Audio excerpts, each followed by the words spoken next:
Good morning, everyone. This is part 3 of an inside look into Tom Brady.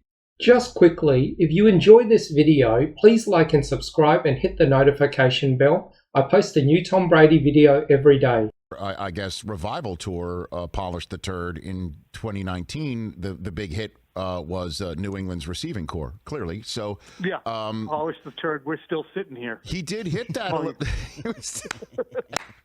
We're still sitting here. That's great. Or running the wrong route. So Brady kind of touched on that today, didn't he, with Howard? Yes, and I thought that was telling too. And it was interesting to hear him say that Bill would, be on the same page with him. But, this wasn't related. So many people on the timelines up here. I'm watching the timelines of folks that I'm on the beat with and the fans who are, very involved and very up to date on things. And they're like, that's N'Keal Harry. No, it's Joey Galloway. It's, you name it over the course of time. It's Chad Jackson. It's N'Keal Harry now. But it's always that. It's Ben Watson when Ben Watson started. It's like, what the hell is Ben Watson doing? It's all of those guys. He was not going to accept close enough. And he worked for a coach who made that mindset possible for him. Close enough ain't going to cut it. I'm not throwing it to the guy, Bill. Yeah, you're right. You know what? We'll go get Rashae Caldwell, Jabbar Gaffney. They know where to go. It might not be that great, but at least they know where they're supposed to be. And that's what they would do. Thank you. Thanks. Yeah, nice job. Oh, wait, can we get a shot of the ring? Which ring is this now? That's his first one. He gave me his first one about 4 weeks after he got it. And I said, I'll take your next one. He wanted to give it to me. I said, you take it. I'll take the next one. He said, Dad, I want you to have the first one. I'll take the next one. That's the first one. Yeah. Can you just hold it still and we'll get a... How awesome is that? It's pretty touching to see a son give his dad something as sentimental as his first Super Bowl ring. But also, in Brady's mind, he's certain he's going to get more rings. I just love it. And so you think that's why he chose the Bucs? Because there's Godwin, there's Evans. I mean, at least he knows that. That's well, at least... Honestly, I think there was a warm embrace, more than the players who he can say, well, maybe I can work with them. Maybe I'm going to have to look at some routes that I want to run at 14 that I run at 17. But at least I know they want me there. At least I know that it's 2 years. It's at least the commitment that they want me there. So if I yell at these guys, I can yell at them without the coaches looking at me and going, you're a short timer, man. You're only here for this year. We'll do the coaching of N'Keal Harry because you're going to be here for 1/8 of his career, pal. So we'll take care of that. That's not going to happen in Tampa. They will say it's okay for you to yell at these guys and teach them how to do their jobs. Really, that's the essence of it. Tom realized he was a short timer in New England. Wow. And that they took some of his ability to coach, yell at, instruct away.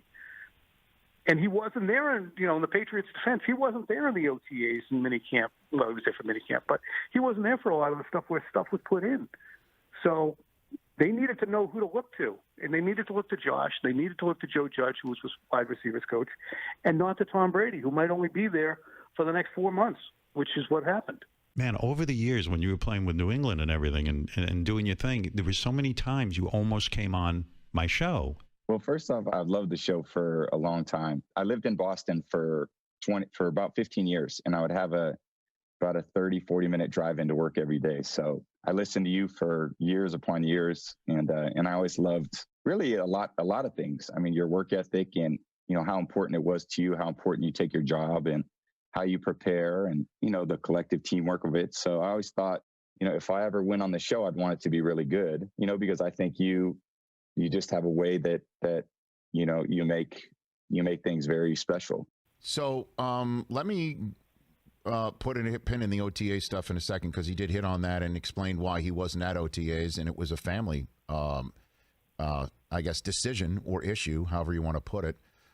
So are you telling me that the 6-time Super Bowl winner, the guy who took him to, let's get this right, 9, correct?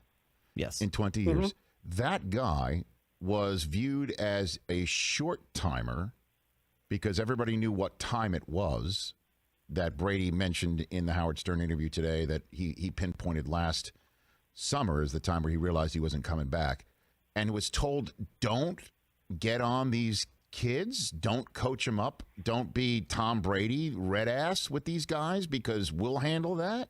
Is that what you were telling me, Tom? Really? Yeah, it was made pretty clear to him that they really didn't need the negativity. Now, was he told don't yell at anyone ever? If he was, he didn't do a good job of that. But I remember clearly during that Tennessee training camp joint session that they had, there was a play, and I think it was Jacoby Myers, might have been Gunner, one of the guys, could have been whoever the kid was who ended up with the Jets, Braxton Berrios. He was lined up on the wrong side. And Brady normally, as we watch in a game, will tell that guy to get to the other side. Instead, it was really telling. He looked at Josh and pointed at the player. And then Brady just stood there with his hands on his hips, and Josh went over, told the kid to get to the other side, and the kid went to the other side. And then the play commenced. Wow. I don't know what to say about that. Firstly, is that true? Would they treat Brady that way? I have no idea what to make of that. Please let me know what you guys think. You sat there in one of the most telling aspects, I thought, of Tom Brady's relationship with Bill Belichick. You sat at that same table, Rich, and watched Brady talk about the relationship that he had with Bill and that Manning had with his teams. And somewhat enviously, it seemed at times, you know, the control that Peyton had that Brady didn't. And at 42, it was even less so. I mean, how has he done this? I mean, how is it possible that every coach at every stop, when he first got there, has sort of overlooked him, and then he had to fight his way into saying, I'm the guy, look at me. Yeah. And now, look where he is. How is that possible? He doesn't have the measurables necessarily. You know, when he ran at the Combine, I think there had been something like 325 quarterbacks that had run the 40-yard dash. And when he ran the 40-yard dash, he was the first quarterback that they ever used a sundial to time him. So, I mean, this necessarily, you don't the fastest guy or whatever, but I'll tell you what, there were 325 quarterbacks in front of him. He has no doubt been the hardest working of the 325 to work on his deficiencies to make them better, as well as to work on his positives to make them better as well. And still to this day. Absolutely. Okay. Yeah. What'd you make, Tom, of Brady saying the reason why he wasn't at OTAs a couple years ago, and I'm imagining this year as well, is he needed to do more at home, that his wife was essentially saying, hey, you know, the season's long enough that you're now spring with all the kids growing up. It's time for you to take them to school, pick them up, et cetera. Be more present at home. What'd you make of that comment, Tom? I believe that conversation certainly could have taken place as it does in many, many, many people's homes when there needs to be a division of parental duties, and the light dawns on Marblehead. You're like, I need to do more. If you're not, I find it hard to fathom that he couldn't slice off 2 hours of time during the days to get down to Gillette for workouts a few times a week. I think there was more to it than that. Specifically, I think what there was to it was that, look, if you're going to pay me $15 million and not give me the extension I'm looking for, I am sure as crap not showing up for this voluntary stuff where I'm not getting paid at all and do extra for you. But I think the two things can both be true. Right. Huh. You're paying me 31? Honey, look, I get what you're saying, but they just made this commitment to me that I never thought that they would make. I got to go to most of these, at least some of them. I think that both can be true. Got to win the Orange Bowl and win the Citrus Bowl and win the Rose Bowl, and it all paid off. It's just a wonderful place. Tom was back in Ann Arbor this summer for the 1997 team's national champion reunion. The event helped raise money for Mott Children's Hospital, and it allowed Tom Terrific to reflect on the lessons he learned as a Wolverine that he still carries with him today. The one thing that Coach Carr always assured us was there was nothing that was given to anybody. Whatever you achieved here, you had to earn, and that's why we were successful as a team. There was no positions that was given. There was no incumbents. There was nothing like that. So, part of learning to compete is to compete every day in practice. And, I think that was a wonderful lesson to learn. When I went on and play, I still compete for my job every day. I don't think that it's mine. No, if I'm the best player on the team and I give our team the best chance to win, then, hey, I'll play. But if I'm not, then, somebody else has to step in.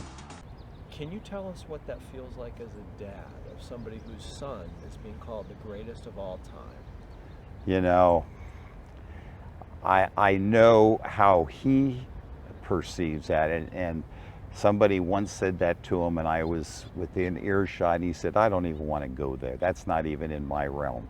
And for me, he's still the same son. So frankly, to hear it, I love to have my son appreciated, but whether he's, I just appreciate for what the compliments are fine and it's great from other people, but the reality is he's enjoying what he's doing, and that's all I'm really caring about. So that might sink in later, but not now. Yeah, maybe it is, but I'm not sure. I'm not sure, frankly, what it means at the end of the day. At the end of the day it's an opinion, and everybody has opinions, good and bad, and we're good with him finishing his career and being healthy. That's it for this video. I post a new Tom Brady video every day, so please like and subscribe. That way you'll always have a new Tom Brady video to watch every single day. Thanks for watching.